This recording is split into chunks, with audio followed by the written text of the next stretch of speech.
প্রিয় শিক্ষার্থী বন্ধুরা, আজকে আমরা শিখব মণিহারি হিসাব লিপিবদ্ধ করার কৌশল।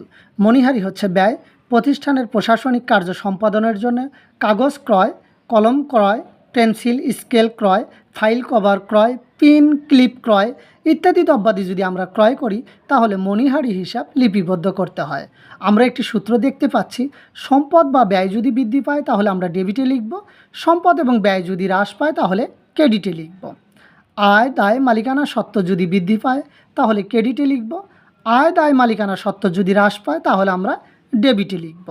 আমরা একটা লেনদেন দেখতে পাচ্ছি, কাগজ কলম ক্রয় 500 টাকা। কাগজ কলম ক্রয় করলে ক্রয় নাম লেখা যাবে না, মণিহারি হিসাব লিখতে হবে।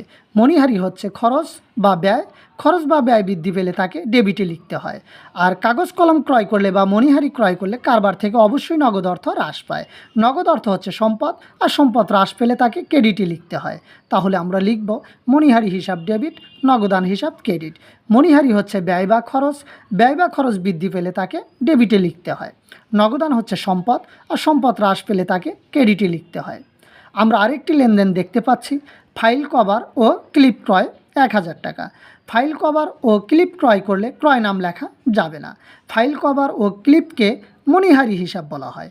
মণিহারি হিসাব ডেবিট, নগদান হিসাব ক্রেডিট। আমরা জানি মণিহারি হিসাব যখন আমরা অন্তর্ভুক্ত করব অবশ্যই মণিহারি ক্রয় করার কারণে নগদ অর্থ হ্রাস পেয়েছে। নগদ অর্থ হচ্ছে সম্পদ, আর সম্পদ হ্রাস পেলে তাকে ক্রেডিটে লিখতে হয়। আর মণিহারি হচ্ছে ব্যয় বা খরচ বৃদ্ধি পেলে তাকে ডেবিটে লিখতে হয়। তাহলে আমরা লিখব মণিহারি হিসাব ডেবিট, ব্যয় বা খরচ বৃদ্ধি। নগদান হচ্ছে সম্পদ, আর সম্পদ ক্রেডিটে থাকলে তা হ্রাস পায়। আমরা শিখব বিজ্ঞাপন হিসাব কিভাবে লিপিবদ্ধ করতে হয় বা বিজ্ঞাপন হিসাব লিপিবদ্ধ করার কৌশল। বিজ্ঞাপন ব্যয় প্রতিষ্ঠানের প্রচারণার জন্য যে কোনো ব্যয় করা হলে বিজ্ঞাপন হিসাব খোলা হয়। পোস্টার লাগানো, ব্যানার লাগানো, রেডিওতে বিজ্ঞাপন দেওয়া, টিভিতে বিজ্ঞাপন দেওয়া, বিনামূল্যে পণ্য বিতরণ একটি উল্লেখযোগ্য। এই ঘটনাগুলো ঘটলেই আমরা বিজ্ঞাপন হিসাব লিপিবদ্ধ করব বা বিজ্ঞাপন হিসাবে আখ্যায়িত করব। আমরা একটি লেনদেন দেখতে পাচ্ছি, বিভিন্ন জায়গায় সাইনবোর্ড লাগাতে খরচ হলো 500 টাকা।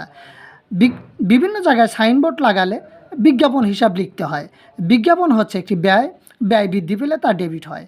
কিন্তু আমরা হিসাব সমীকরণের প্রভাবে দেখতে পাচ্ছি, বিজ্ঞাপন যদি ব্যয় হয়, আর ব্যয় অর্থ হচ্ছে এক্সপেন্সেসের সামনে মাইনাস বা বিয়োগ চিহ্ন থাকার কারণে হিসাব সমীকরণের প্রভাবে ওইকে হ্রাস করছে।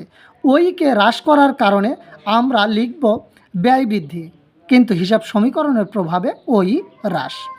বিজ্ঞাপন প্রদানের কারণে কারবার থেকে নগদ অর্থ চলে যায়। নগদ অর্থ চলে যাওয়ার কারণে সম্পদ হ্রাস পায়।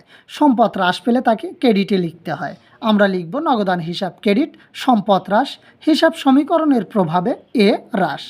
আমরা আরেকটি লেনদেন দেখতে পাচ্ছি, বিনামূল্যে ভোক্তাদের মধ্যে পণ্য বিতরণ 5000 টাকা। বিনামূল্যে ভোক্তাদের মধ্যে পণ্য বিতরণ করলে বিজ্ঞাপন হিসাব সৃষ্টি হয় এবং পণ্য বিতরণ করলে ক্রয় হিসাব লিখব এবং ক্রয় হিসাব হচ্ছে একটি খরচ বা ব্যয় হ্রাস পেলে তা ক্রেডিট হয়, কিন্তু হিসাব সমীকরণের প্রভাবে ওই বৃদ্ধি পায়।